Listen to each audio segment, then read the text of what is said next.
எல்லாருக்கும் வணக்கம். நான் தான் உங்கள் ஈட்டி முகிலன். ஜியா ராய் அப்படிங்கிற பொண்ணு, 13 வயசு. அந்த பொண்ணுக்கு குழந்தை கூட சொல்லலாம். 13 வயசுங்கிறது குழந்தை தானே. அந்த பொண்ணு வந்து பெரிய ஒரு வேர்ல்டு ரெக்கார்ட் பண்ணியிருக்காங்க. ஸ்ரீலங்காவிலேருந்து இந்தியாவுக்கு கிட்டத்தட்ட 13 மணி நேரம் 15 நிமிஷம் 29 கிலோமீட்டரு கடலில் நீந்தி வந்து ரெக்கார்ட் பண்ணியிருக்காங்க. இது பெரிய ரெக்கார்டாக பார்க்கப்படுது. அந்த பொண்ணு எல்லாருமே நார்மலான குழந்தை கிடையாது. அந்த குழந்தை ஆடி நோய்வாய்ப்பட்டு ரொம்ப கஷ்டமான ஒரு லைஃப் தான் வாழ்ந்துகிட்டு இருக்கு. அந்த குழந்தைக்கு ஸ்பெக்ட்ரம் அப்படின்னு சொல்ல ஒரு நோய்வாய்ப்பட்டிருக்கு அந்த குழந்தைக்கு. அதனால அந்த குழந்தை மற்ற குழந்தை மாதிரி ஃபிட்டா ஒரு ஆக்டிவா ஒரு நார்மலான குழந்தைகள் கிடையாது. அதனாலேயே அவங்க சுற்றி உள்ளவங்க, அவங்க சொந்தக்காரங்க எல்லாமே குழந்தைங்க வெளியே விடாதீங்க, நார்மலா இல்லை அப்படின்னு சொல்லி ஒரு மாதிரியா பேச ஆரம்பிச்சிருக்காங்க. இதெல்லாம் பார்த்துட்டு இருந்த அப்பாவும் அம்மா ரொம்ப சண்டை போட்டிருக்காங்க, இப்படிலாம் நடக்குது அப்படின்னு. ஆனா அந்த குழந்தைக்கு வாழ்க்கையில வேற பெருசா அச்சீவ் பண்ணணும், பெருசா வாழ்க்கையில சாதிக்கணும் அப்படிங்கிற ஒரு ஆர்வம் மனசு இருந்திருக்கு. அப்பா யாருன்னு பாத்தீங்க அப்படின்னா, அப்பா வந்து இந்திய ராணுவ படை, இந்திய கடற்படையில மாலுமியா வேலை செய்யறாரு. அப்பா பேர் வந்து மிதுன் ராய்.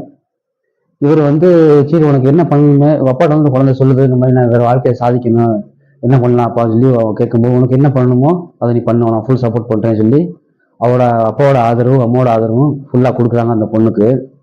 அப்படி கொடுக்குறது அந்த பொண்ணு எதை சூஸ் பண்ணு பார்த்தீங்க அப்படின்னா, ஸ்விம்மிங் பண்ணலாம், ஸ்விம்மிங் கற்றுக்கலாம், எனக்கு அதில் இன்ட்ரெஸ்ட்னு சொல்லி நீச்சல் பயிற்சிக்கு ஃபர்ஸ்ட் ஆரம்பிக்குது. 2024 ஃபர்ஸ்ட் ட்ரைனிங் ப்ராக்டிஸ் பண்ண ஆரம்பிக்குது.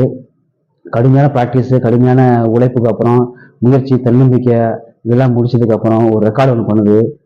ஸ்ரீலங்காவிலேருந்து இந்தியாவுக்கு வந்த அந்த ரெக்கார்டு தான் 13 மணி நேரம் 15 நிமிஷம் 29 கிலோமீட்டர்.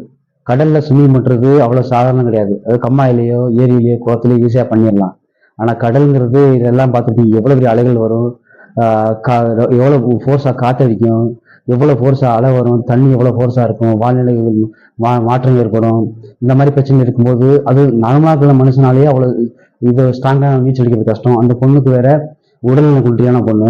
அதனால அதை வச்சுக்கிட்டு மன தைரியமாகவும் நம்பிக்கையாகவும் எவ்வளவு ஃபோர்ஸா ஹார்ட் ஒர்க் பண்ணி இந்த சாதனை படைச்சிருக்கு பாருங்க. இது வந்து பெரிய பாராட்டக்கூடிய விஷயம் தான். இது வந்து பெரிய பேசப்படுது, இந்தியாவிலும் சரி உலகத்திலும் சரி, இந்த பெரிய அளவுக்கு ரீச்சா பேசப்படுது.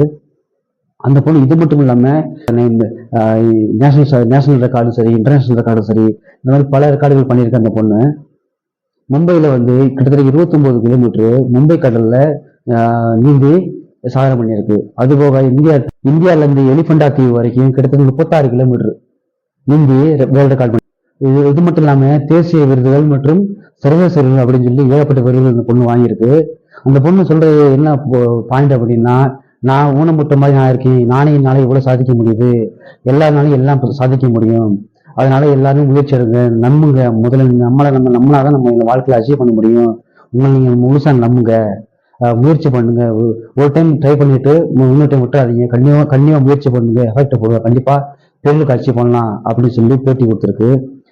இந்த மாதிரி பொண்ணுங்க சப்போர்ட் பண்றதுக்கு வாழ்த்து சொல்லணும். எல்லாரும் கமெண்ட்ல இந்த பொண்ணுக்கு ஒரு வாழ்த்து சொல்லிருங்க.